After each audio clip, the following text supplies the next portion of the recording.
जो दुनिया के लीडर्स हैं, वो मोदी रिटर्न के लिए तैयार हैं।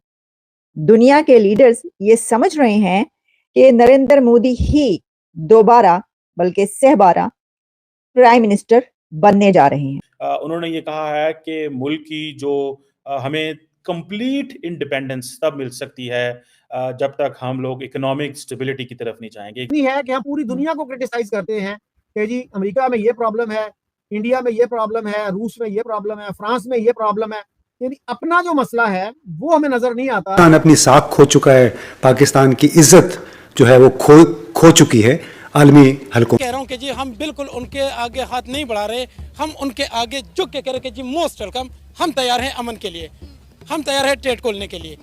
वो तो माने, उनका पहला मुद्दा ये है कि जी दहशतगर्दी खत्म करें। किस डोमेन को गिनवाऊं कि इंडिया आपसे 1000 दर्जे बेहतर। मुसलमानों, यहूदों नसारा तुम्हारे दोस्त नहीं है।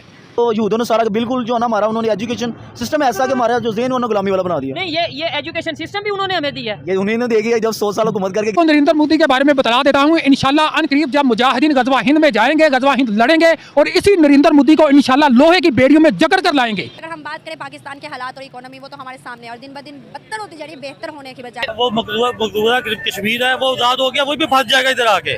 अच्छा, वो भी फंस जाएगा, इधर इतने हालात खराब। हम इंडिया से ट्रेड करते हैं, हमें फर्स्ट ऑफ ऑल अगर हमें रेट का फर्क पड़ता है, हाँ। उसकी वजह से हमारे रेट्स कम होते हैं, फिर हमें फायदा है, फिर हम कहीं और जगह पंगा लेने वाले बने। जय हिंद दोस्तों, जैसा आप लोगों को पता होगा कि पाकिस्तान में आए ना दिन कुछ ना कुछ नया चलता ही रहता है। कभी कुछ चलता है तो कभी कुछ चलता है। पाकिस्तान की इकोनॉमी लगातार गिरती जा रही है, बिल्कुल डिफॉल्ट होने के कगार पे, लेकिन इनका जज्बा खत्म होने का नाम ही नहीं ले रहा। कभी तालिबान इन्हें पेल के चला जाता, तो कभी ईरान पे एयर स्ट्राइक कर देता है। इन्हें अपनी इकोनॉमी पे ध्यान देना चाहिए, लेकिन ये आज भी गजवाइन करने का सपना देखते हैं। खैर इनका रोज का है, कुछ ना कुछ चलता ही रहता है, इनका कुछ नहीं हो सकता। आप वीडियो देखिए, मैं आपको मिलता हूँ वीडियो के एंड में। तो पाकिस्तान के अंदर अमूमन इस तरह के ऑप्टिक्स मिलते हैं कि पाकिस्तान की जो मिलिट्री है वो मुल्क की इकोनॉमी एंड पॉलिटिकल सिचुएशन पे एट टाइम्स डिस्कस करती है, जहाँ पे मुल्क के जो आर्मी चीफ हैं वो ये कहते हैं कि मुल्क के अंदर इकोनॉमिक स्टेबिलिटी चाहिए। लार्जली ऐसे अल्फाज या ऐसी चीज़ें वेस्टर्न मुल्कों में या बाकी दुनिया में नहीं मिलती, लेकिन पाकिस्तान की जो सिचुएशन है वो बड़ी एक डेलिकेट सी सिचुएशन है। तो बहुत सारे एग्रीमेंट्स क्योंकि और भी हो रहे हैं, वरना देखिए जब ऐसा फेज होता है ना किसी कंट्री का, जो उसमें इलेक्शन हो रहे हो,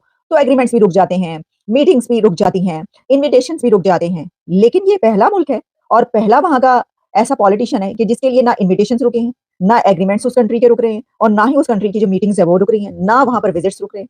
तो इससे ही पता चलता है कि उनको, वो ये कह रहे हैं कि उनको फुल कॉन्फिडेंस है कि ये आ रहा है। और जो IMF और इसके अलावा वर्ल्ड इकोनॉमिक फोरम जो ये कह रहे हैं कि इंडिया जो है वो 4th लार्जेस्ट और 3rd लार्जेस्ट इकोनॉमी की, पूरे उन्होंने सारे वो इशारे दे दिए हैं कि इस अब बनने जा रहा है अगला, तो उनको भी ये कॉन्फिडेंस है। तभी वो ये बात, और फिर ये भी कि वो ये भी कह रहे हैं कि हाँ, अगर मोदी रिटर्न होता है तो फिर ये वाले सारे फैक्ट्स एंड फिगर्स हमारे पास मौजूद हैं। अच्छा जी, तो जहां एक तरफ ये, वहीं पर एक और खबर आपके लिए, जैसा कि मैंने कहा कि उनके एग्रीमेंट्स भी नहीं रुक रहे, तो जनाब एक और बड़े एग्रीमेंट की खबर जो है वो हमारे पास आती है और पता ये चलता है कि इंडिगो ने ऑर्डर किए हैं 30 लॉन्ग रेंज एयरबस A350। इतना बड़ा ऑर्डर इंडिगो ने फिर कर डाला है और ये जो 30 लॉन्ग रेंज एयरबस उन्होंने खरीदारी की है, तकरीबन $10 बिलियन कहे जा रहे हैं इसकी वर्थ है। मैं आपको ऊपर से ये जो खबरें पढ़ के बता रही हूँ, यानी ये कि जो हमारे सामने खबरें हैं इसकी डिटेल बता रही हूँ। अगर हम इसके कीनली उसके अंदर जाएंगे, हम देखेंगे कि किस पे कितना इसका प्रॉफिट है, कितना खरीदा गया क्या है, तो फिर हमें पता चलेगा कि हो सकता है इससे भी ज्यादा एक्सपेंडिचर्स जो है वो हों। तो इंडिगो जो है वो, Indigo has a 60% share of the Indian aviation market. ठीक है जी, इंडिगो का हमने आपको पहले भी बताया था, एयरबस, इंडिगो, ये सब इसके कितने बड़े एग्रीमेंट सामने आए थे। बोइंग का कितना बड़ा एग्रीमेंट आपके सामने आया था। तो ये कहा जा रहा है कि making it's first ever purchase of wide body aircraft, Indigo has placed an order of 30 A350-900 jets with Airbus.